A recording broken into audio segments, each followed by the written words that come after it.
Axons Unleashed.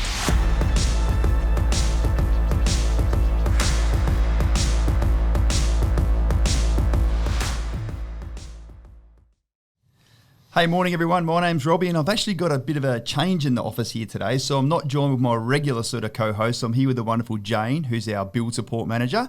And we've got the amazing Nigel and Erica from iBuild. We're going to be talking about all things the importance of building inspections. Welcome. Morning. How are you, everyone? Thank you. Thank you for having us, guys. Yeah. We really appreciate you. Great to see you both. I can see it's, Tamara and I, as you know, run the business as a husband and wife team. And now you guys have that... would you say fortunate opportunity or definitely a unique experience of running a business as a husband and wife team? So I'm really looking forward to sort of going through a range of questions and allowing our listeners and our followers to really get to know and understand exactly what you guys do as well. Yeah, cool.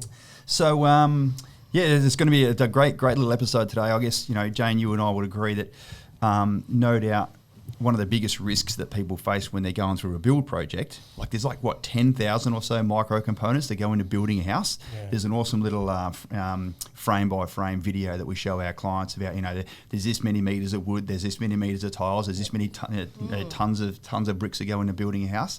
And it's literally man-made from the ground up. So, certainly, having a perfectly built $500,000 house at the end of the build process is really, it's on everyone's minds.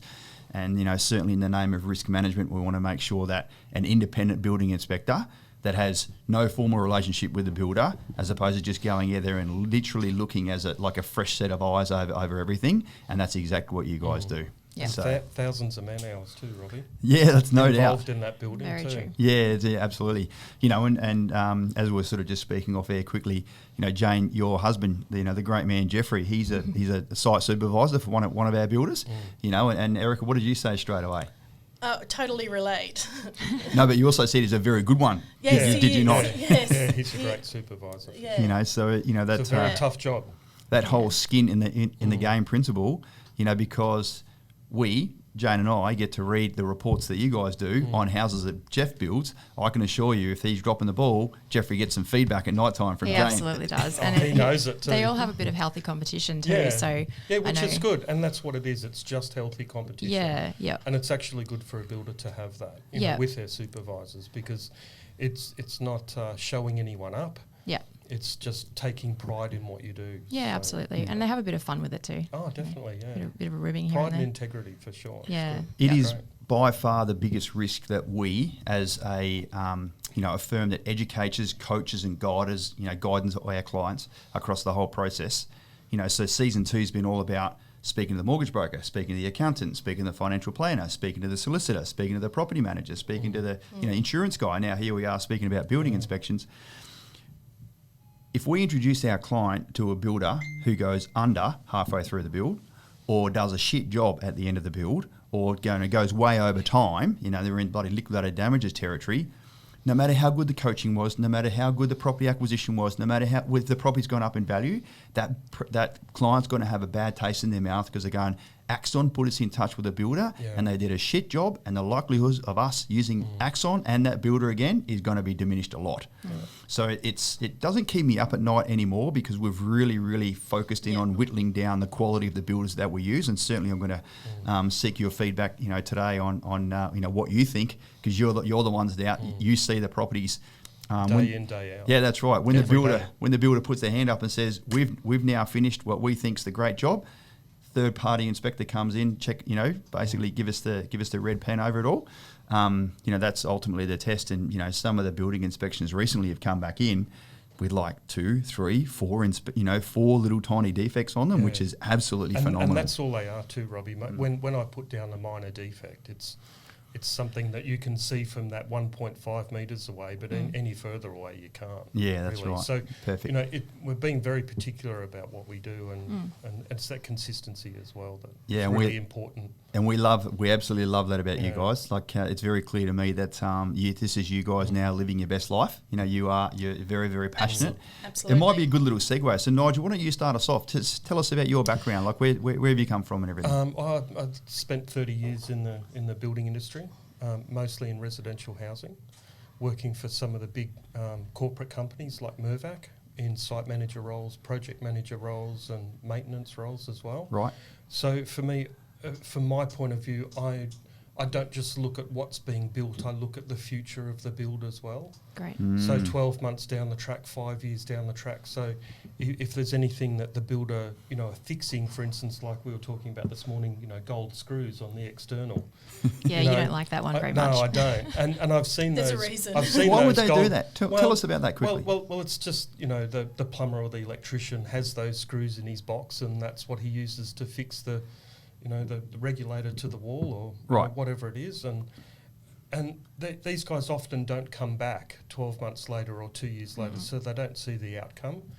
But for me, I see that outcome 5 years down the track when that regulator falls off the wall because the screws have rusted. Right. You're talking about that level of detail. Your eye is that keen. You can see the difference between... What's just that maintenance history?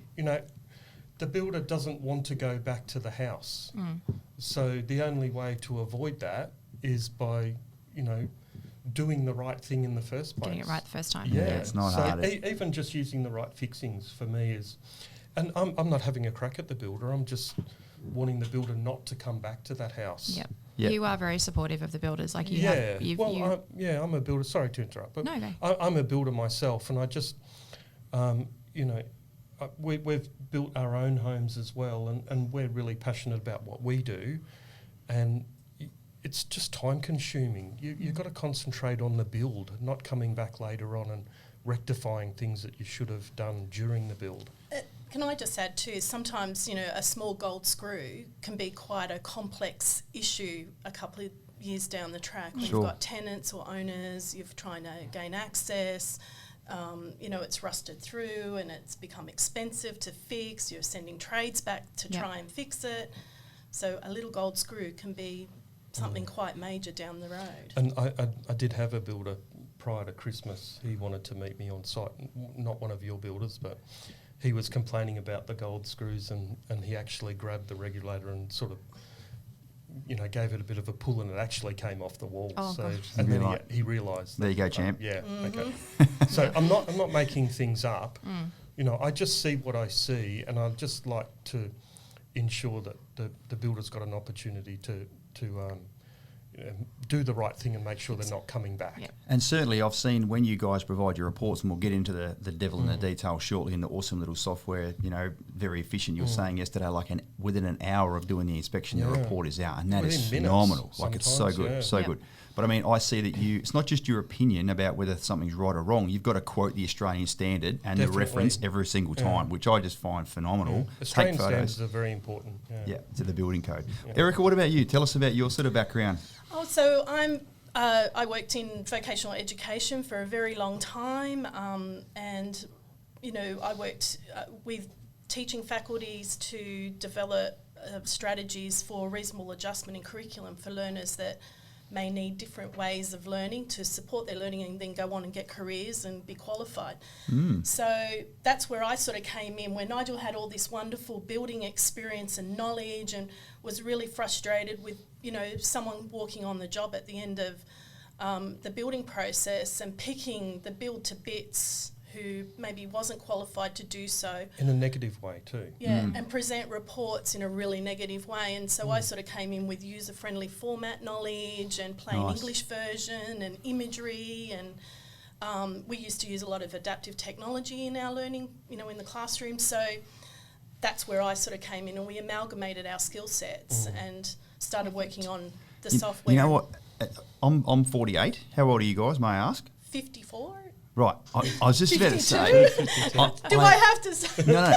The world now knows. I Yeah, fucking right. love seeing people that are older than me get their teeth stuck into technology. And you guys are turning back the clock. You guys are talking like you're 25-year-olds, talking about adaptive technology, and you're in your 50s. I just find that so inspiring. So good on you for doing Thanks, so. Robbie. Awesome. Really Yeah. appreciate It's it. It's awesome. It is good. It is good.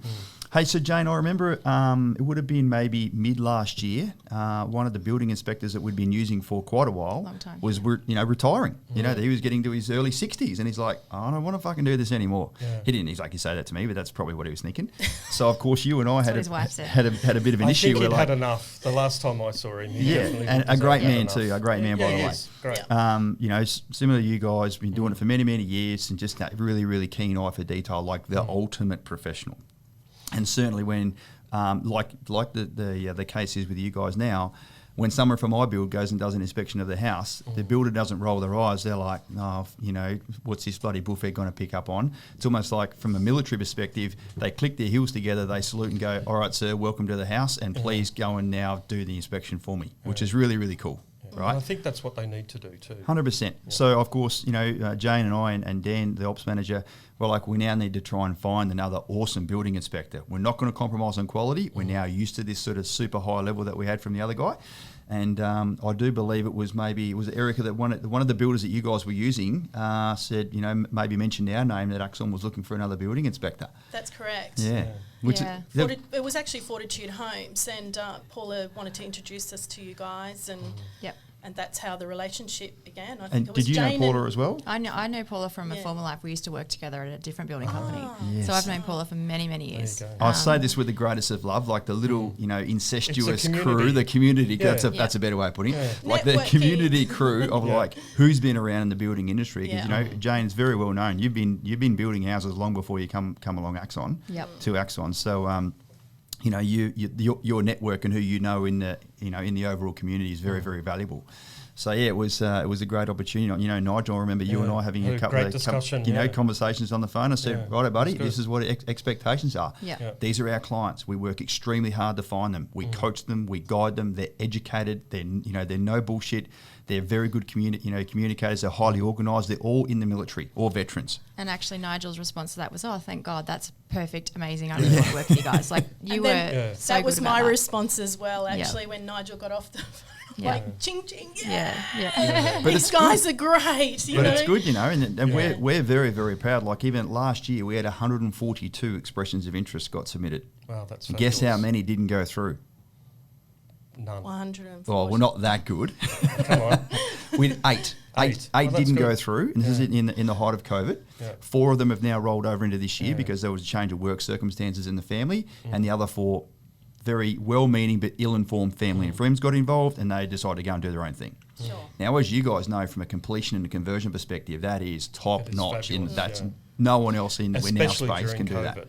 Yeah, exactly. Like really. Yeah, absolutely. You know, so then Awesome. I guess it's another reason why when, you know, myself and Jane and the rest of the crew reach out to the builders and go, hey, builder A, we've got client Y that wants to build in location X for this price point. What have you got for us? They literally drop everything else and give us the very best option that they can get their hands on, because they know the likelihood of the completion of that, you know, that transaction going to go ahead is extremely high. High. So the juice is worth the squeeze as far as that that's goes. good.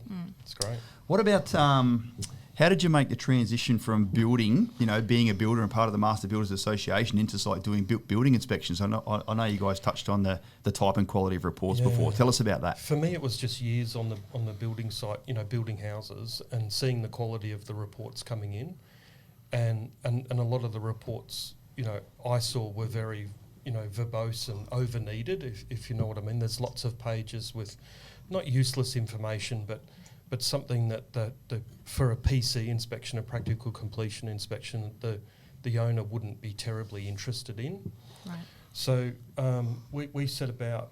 We knew there was a gap. We knew there was a hole in the market. You know, some of the reports were very understated. You know, it was just, you know, a defect here and a defect there, and no photo and no explanation or the trade to rectify it. So Erica and I set about, you know, developing We wanted to our own just software, basically. you know. streamline it, Yeah. streamline the reporting system, be really So it's innovative, really clear. Mm. and doing something a concise. bit different than everyone else was doing, you know, and an opportunity to start our own business, Yep. you know, and have other things like that happen. So How long ago did that happen? How long's iBuild been up and running for? So we've been going since 2015. Yeah. So Okay. for 5 years. So, but for the first 2 years, we both took contracts in our day jobs, and worked those and did iBuild on other days sort of thing until we built the business up over a couple of years. Wow. And then Nigel sort of got to the point where it's like we're overloaded now. Yeah. And We need to quit. we also are getting a lot of feedback from clients, about the lack of photos or the lack of explanation, or it's just sometimes the questions a client asks you really need to listen and take that on board, and that's how we came up with the software that we have, basically. So then we went out into industry and asked our industry peers about what is it that you want to hear? What do you want to know? How best can we do this? And so we networked or used our network, and we wanted to produce a reporting system that was really understandable for clients but also for builders, so all stakeholders. Yeah. It's really, really great that you guys provide photos of every room and every defect, so like a normal photo, then a zoomed in photo, so you can, and almost like a little ruler next to it as well, so you've got that little unit of measure, and then of course you place in there what the defect is, who's responsible to fix it, and then what the relevant, sort of reference is as well. Sure. So. And we often have rooms in the house that are free from defects. So right, that's rather good. than You not can have that reporting there. on that, Yeah. I like to report on that because it gives some positivity to the house. Absolutely. And it all shows that the supervisor and the company, the building company themselves, are really taking a lot of pride in their work. And I like to make sure that people know that, that, hey, that you've got 4, 5, 6 bedrooms or rooms in the house that were actually free from defect. Yeah.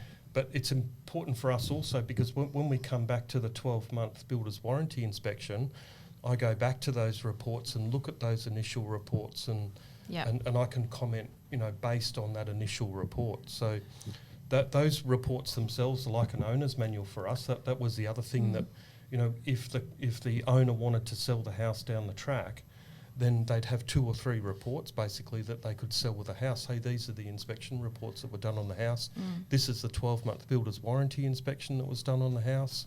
You can see the quality of the home by, the amount of minor defects that the builder's picked up. See how it's holding up to over that period of time, I guess, too. So that was really important for us as well. It wasn't just about those initial reports, it was the reports down the track as well. You've just reminded me about something actually. I think, Jane, it might have even been not long after you started, because what we used to do, because Axon's been going for 4 and a bit years now. Jane, you've been with us for almost 3 years or so, 2.5. Yep, coming up. So long enough, well over halfway. We used to, at the 12-month mark, we used to just get the property manager to go out there and just do like a bit of a entry condition report at the 12-month mark. And then, of course, he or she, generally a young lady, would go, provide a list of defects back to the builder. And of course the builder would receive said defects from said property manager and they're like, yeah, sorry champ, we don't answer to you. I'm not fixing half that shit. Get the tenant to do it. That's that fair wear, non-fair wear. Yeah. But what I've loved about the change of process that, that myself, Jane and Dan put in place was when we get the building inspector to go out there, i.e. you guys, same deal. You provide a report, the builder's got no choice but to click their heels together and go, no problem, sir, I'll get that fixed for you right away. Because you've got a license under you, a licensed and under the QBCC for them to be able to go and fix shit. So the level of standards risen a lot, which is great. Well, you've got an industry professional looking at your house too. Yeah. Absolutely. And there's consistency from the PC inspection through to the 12-month warranty inspection.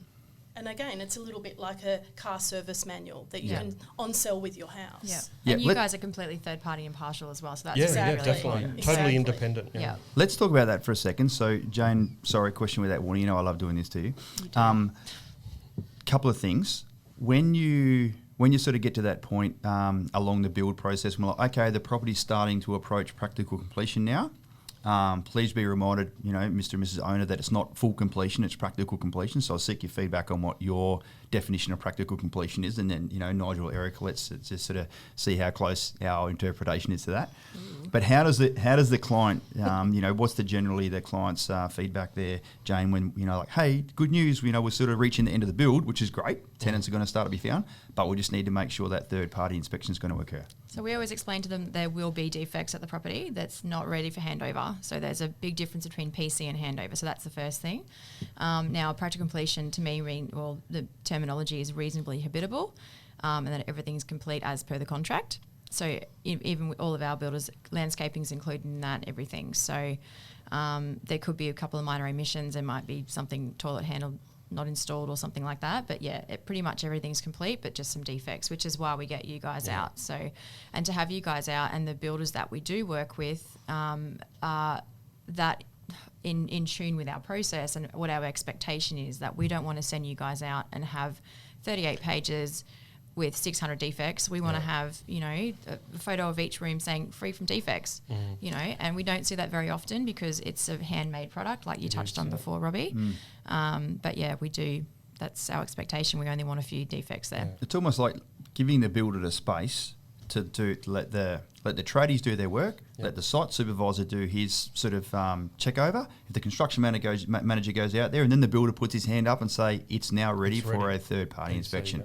And so there is a fair bit of coordination, Erica, I know in your office about, you know, is it ready, isn't ready, has the builder signed off and said, yep, we're ready for the third party, because it's a waste of your time, because then there's another inspection that needs to occur. It's unnecessary churn from a quality control perspective for our owners if you go out there too early because the property wasn't ready to be inspected. So you are going to find a shit tin of, sort of little minor defects because there's humans involved, there's trades involved, everything's handmade. So what about, just tell me about I know that Jane, that was a really great explanation of a layman's term, practical completion, but it's really important that practical completion is not full completion, it's not ready for handover. Yeah. I think things for me, even like a bin sitting on the driveway. Yeah. You know, it's just that first impression thing. The first photo I take is of the house itself. Yeah. So, you know, you've got a skip bin sitting on the driveway and a big dirty rust stain coming out the bottom of it. It is just that first impression. So, you know, the builder just looking at those items to make sure that, you know, that first impression as soon as you hit the front door, it's a good feeling rather than a negative feeling. And you just want to know there's been a level of care taken in the property as well. Go for Erica. Most builders welcome your inspections. You know, especially the builders that Axon employ and on behalf of their owners. They're awesome. They want Nigel there because it's about fine-tuning their product. Yeah. You know, and it's nice to get free from defects. It's great accolades for the builder because you can tell that he's worked through the whole build. He's been on top of his trades the whole way through. Yeah. They're finishing the builders that are building it. But even the most fastidious builder is going to have quality issues at the end because you've got trades like landscapers working over the top of electricians, over the top of plumbers, trying to bring the final product together. So it's going to happen and it's okay. And they're okay, especially when they know that there's another builder coming in, that he's not there to scrutinise and hammer the poor guy to death. You know, he's been working really hard and he's probably got 20 other houses he's been building. Yeah. So, and the trades, you know, they need to know as well, you know, people miss stuff. It happens. Humans. We're humans. And you know? even though we are totally independent from both you and the builder, you know, that doesn't mean that we still can't have a rapport with you and the builder and work together. Of course. You know, to get the best product, you know, available. It's We all like the want the gold same screws outcome. thing. Yeah. You know, it's like, I'm not being picky. I'm just saying if you do that, then you're not going to have to come back to that house in 6 months' time or 12 months' time. Yeah. You know, Jane, would Jeff being your husband as a site supervisor, again, it's a question without warning, tell us about the conversations you guys may or may not have about building inspection reports and building inspectors coming out there, and like what's his experience been over the last, you know, little while? He's always quite welcomes the feedback and he's quite happy to work. The gold screws has definitely come up a couple of times, but I probably need to explain that to him now, make him understand why you like that. But no, he's always really positive. He comes home and his chest is puffed up when he knows that Nigel's given a good feedback, and that's the other thing too. Like you quite often, it's honest feedback too. Yeah, absolutely. So it's not made up or it's There's only one kind, mate. It's honest. There's only one kind in the Axon world. Yeah, right. But he'll walk in and if you've given some good feedback, you can tell he's like puffed up and happy because he knows that you don't do that for everyone. You don't do that if it's shit work, it's shit work. Like that's at the end of the day. So, but then you know those houses can take 5 months to build, and if you've got 30 or 40 of those houses going at any one time, it's a big commitment to get them all right. And you know to get a house to a stage where you're having rooms with free from defects. Yeah. Like that's quite awesome. It's Yeah, amazing. absolutely. It really is, and that's puffs, really impressive. Puffs Jeff's chest up, it puffs mine Yeah. up too because I feel really good for these guys, and you know it's a tough job. It's a tough job. Oh, Do you feel like you've been a bit of a mentor for some of the young trades over the last few years? Tell us about that. I always give back. I've had experiences during my building career, not so pleasant with, suicides and so forth with, trades. And wow, right. And it's That's just serious. It's very serious. seeing these guys stressed out and, knowing that, again, I'm independent, but if I see a young supervisor that's stressed out, I'm going to give him a bit of extra time. And that is so good to hear. If he needs a bit of advice or, I'm in my early 50s. I've been doing this job for a long time. I'm not going to neglect the younger people in my industry when they need help. Yeah, it's a high pressure job. Oh, It is hard work. Yeah, and I always know when Nigel's needed to spend some time with someone because the reports are not coming in, and I'll go, someone's having a tough time out there today. That's so good that you can recognise that. I just can't walk away and know that I've not said anything or said, hey, if you need to speak to me, this is my phone number. Again, it might sound a bit weird, but I'm quite protective of the young people in our industry. It's weird in the fucking very best way, mate. That's what it is. But it's not only the young guys, it's the elderly guys too that are being superseded by the younger guys with different qualifications. They're not... The older guys have done, hardcore training. Yeah. The younger guys have sometimes just come out of construction management degrees, and so... the needs are different, and our support of that is very informal. It's very confidential. We never ever disclose anything. It's sort of the background that I come from as well. So it's just our little informal way of putting back into the industry. Giving back to the industry. So good. And that rapport building, is about... That's part of that rapport. It's not only about the quality of the product, but it's about just us all being human beings. Exactly. Yeah. Yeah. But it's also building that supervisor's confidence up too. The more confident they are, the better builder they are, and the better builder they are, the better the product.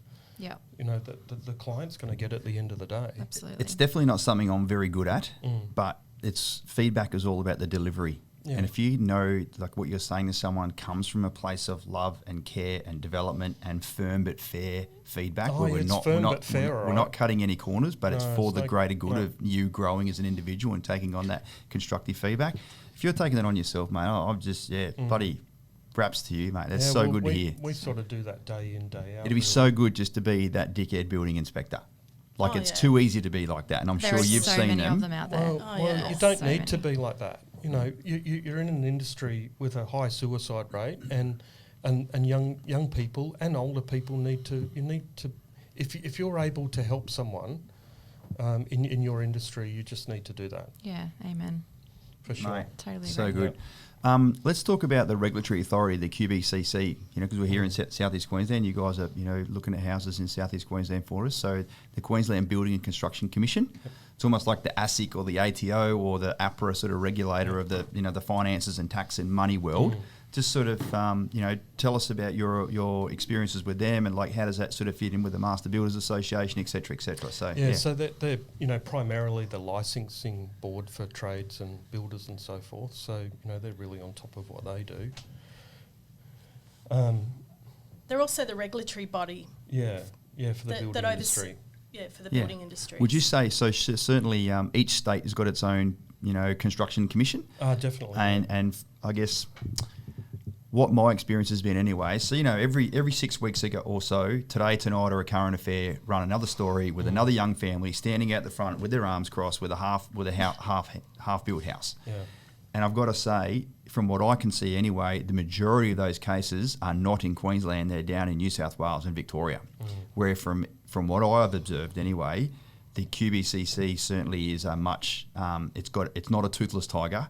Yeah. If a builder's operating outside of their bounds, they'll be shut down real quick. And if someone makes a complaint to the QBCC, they follow it up to the letter of the law. Yeah. So everyone's sort of got this, this sort of like Thor Warhammer, sitting over their head as a builder, and you guys as well, to make sure you're operating within the rules, because the QBCC actually give a shit about the quality of houses. I think some of the other states are actually following the QBCC Good to see. Standards and ethos as well. So, and it doesn't always work out. And I think for me as a builder again, if I can avoid conflict, or I can avoid an owner going to the QBCC, by having a discussion with the builder or the supervisor, then that's a better way to do it as well. Absolutely. You know, mediate while you're out on the job, while you've got the client there, the builder there, and sort it out there, so you're not having to go to the QBCC. It's a very time-consuming, or can be time-consuming. yeah. You know, the builder can decide to stop the build if they feel that Solicitors involved at some stage. all and sorts that of stuff. stuff. So It's good to know though that QBCC is there, and if those grievances can't be solved on a lower level, you know, it's good to know that as someone that is building a property, you can take it to QBCC and you can get shit done. Like it's Yeah, definitely. And they have a little booklet, you know, as you would have seen, the standards and tolerances booklet. So, you know, everyone should be aware of that. All the trades probably carry that booklet around with them. So it's really handy for them. It's certainly something that you operate by as well. Oh, definitely. And that and above, really. Yeah. So, but, you know, the standards and tolerances is probably the minimum standard for me, but, you know, working above that as well. I guess for all the listeners that come from a defence background or veteran background, it's almost like this is the doctrine. You know, the doctrine is the guide. You know, all the range practices, all the activities, everything that the military does has a set of doctrine and rules and regulations around it. So, you know, I guess we really need to be aware of what that's about. But, you know, Jane, no doubt your role as a build support manager with the other 2, soon-to-be 3 girls working underneath you there, providing that sort of, you know, puppet mastery, I suppose, as far as project management goes. As the saying is well known as, at the heart of all conflict lies a lack of communication. Yeah. And as soon as there's a few hands that are not left hand, not the right hand, it can sort of spiral out of control every now and then. Yeah. So that's why I'm really glad that there's a close relationship between the Axon build support team and you guys and the builders as well. I remember when, just to sort of backtrack a little bit, when you came on and then Jason, who's the owner of one of our big builders down here, once he sort of looked at the credentials of iBuild, he goes, Robbie, I want him to go out there and fucking smash our trades and really hold our our site supervisors to account, because I've given you the undertaking that we're going to build the best houses for your clients that they can come across. So just release him to the hounds and let him go out there. So that should make you feel really good, both of you, It's a Thank you. consistency that you're having the as well. support They've of got the to be owner. consistent. yeah. You know, if you're going to build a display home or a house on the Gold Coast and one on the sunny coast, they've got to be the same. Absolutely, yeah. And for me, that's the same. Every supervisor I deal with, there's a level of consistency. I don't give in to one or give more to another. In fact, it's all the same. In fact, we're constantly doing our homework. I often go with Nigel up to Narimba or Palm View and go through the display village with him, and this is the product that they're saying that they're putting out, so this is what the expectations are going to be for the client now. The old display villages, I call them the Boulevard of Broken Dreams, because little do the young inexperienced family know there's been $100,000, $200,000 worth of upgrades placed in those houses. Exactly. We don't look at those bits. Yeah. We just look at the quality. But you and I have seen it for years, haven't we? Like, we've just Yeah. walked through here and we've seen Builder A, and this like we can get it for so much cheaper here. We're like, well, it won't include the It's gonna cost you landscaping. this It doesn't much. include the driveway. It's That's not right. full turnkey. Or, all that home automation stuff you saw in there, from Sally who in a nice little bloody pink dress was walking you through the house. That shit ain't going to be in your house for the price that you looked at. That's right. So it's I mean, it's great to go and have a bit of a look at that, but most people leave there more frustrated than what they are inspired, because they just can't afford half the shit that they put in there. No, that's No. right. and I suppose from my point of view, when you guys are dealing with builders that are supplying you with multiple houses, you tend to get there's more leeway to upgrade the appliances and the inclusions and so forth. So, at least you're getting some of that back. You're not getting that stock standard basic home that you probably would otherwise get if you didn't deal with someone like yourself, I Yeah, suppose. let's talk about that for a second, actually. I'm really keen on your opinion on that. So for those that don't know, the majority of builders have like a retail brand, which is all about the owner-occupiers, and the house is almost designed from the ground up, and people are picking and choosing their exact appliances to live in their dream home. And then they have like another arm of the business, a lot of the times called a completely separate name, to build just stock standard spec homes. They're just investment properties. It's just got a standard lot of inclusions. Yep. Cheap and nasty is not the right word, because I don't want to. What's minimum inclusions? There you go. That's the nice way of putting That's it. So I told you I'm not very good at For feedback or tenants, tact. they're tenant sort of And standard. and it certainly doesn't mean it's cheap and nasty. No. Certainly. So it's a minimum standard of It's sort of minimum inclusions. standard, But the three main builders that we use here in Southeast Queensland, there's a number of others in Newcastle and down in Melbourne as well. You know, people know our three sort of, goose eggs on the map, I suppose, for where we're finding properties. I've now negotiated with the owners of those building firms. I'm like, I don't want your investment arm building our investment properties. These are Defence Force members. They have done sacrifice and service for the country. They're highly organised and they've got their shit together from a finance perspective. Build them owner-occupied properties. Now, from an investment perspective, I'd love to see, your feedback, Nigel. You've now walked through, a couple hundred of them properly over the last, 18 months or so. What's your experience noting what you're seeing as an investment property? They're not built like a normal investment property, are they? No, they're not. The inclusions are generally of a higher quality. It's the details as well. It's how the builder finishes a certain detail time and time again. For longevity and quality and just for general appearance. Yeah. The quality of kitchens, light fittings and things like that. Pendant lights, wood look flooring, ducted air conditioning, 900mm appliances, frameless mirrors, you name it. It makes such a big difference. Yeah. It's sort of small things, but it's things that we like to think set our clients' properties apart from the rest of the market. So you could have multiple properties for rent on the market at the same time, and if ours has got pendant lights, the other one doesn't.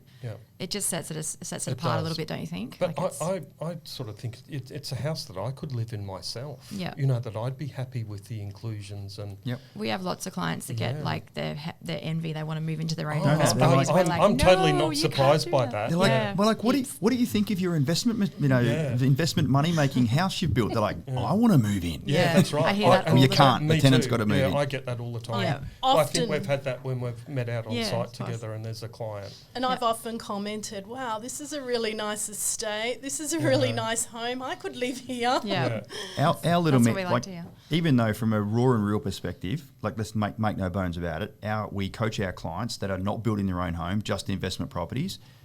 I don't want you to get too emotionally involved in this house. I want you to love three things about this house. I want you to love the fact you're doing something for your financial future and you're building a property which is going to make you money. I want you to love that. And your future self will, when they get to your age, if they started in their mid-20s, fucking life doesn't have any issues, right? Home and host. I want you to love the location that you bought in, because at the end of the day, the location going up in value, those really nice estates with all the infrastructure and everything that you speak of, Erica, is absolutely, paramount. But I want you to love the fact your tenants have found their new home. Yeah. Your tenants feel like they're living in a home that's had care and diligence and the right level of specifications placed in there without going crazy and putting in $100,000 worth of shit that no one's ever going to care about. Yeah. But I guess that's the coaching and mentoring that we provide our clients, that, if you're now telling us that it does stand out above and you see all the time after your interactions with the building inspector, Jane, no wonder our properties get rented. What do we have? About 100 properties come to market last year, and our average from days on market, from key handover to tenant being found throughout COVID, was 6.8 days. Yeah, that's great. Like that, and all these little things we're talking about now are ingredients to make that happen. And I certainly see it in the 12-month builder's warranty inspections when they come in, and I go, oh, the tenant, it's a higher calibre of tenant as well. They really look after the house. That you can tell. They really, the photo at the front, the garden, the way it's kept. Yeah, I mean, we're careful, obviously, not to take photos of clients' possessions and things inside the house. It's just the defects. But you can tell that the homes are really being looked after, and that's really, really important if it's a long-term investment. Yeah, like if someone can pay $450, $500, $500, $580 a week rent, that's right. They know that the lease they've signed is a legal agreement that if they wreck shit, they're going to be responsible for doing it. They've got a bit of pride and character because they've obviously got a job and they're earning the income, which they can have that sort of status in life. And I'm not making judgments on people that can or can't pay that type of rent, but at the end of the day, what you're saying is, is now being reflected in the way that they take care of the house. Yeah.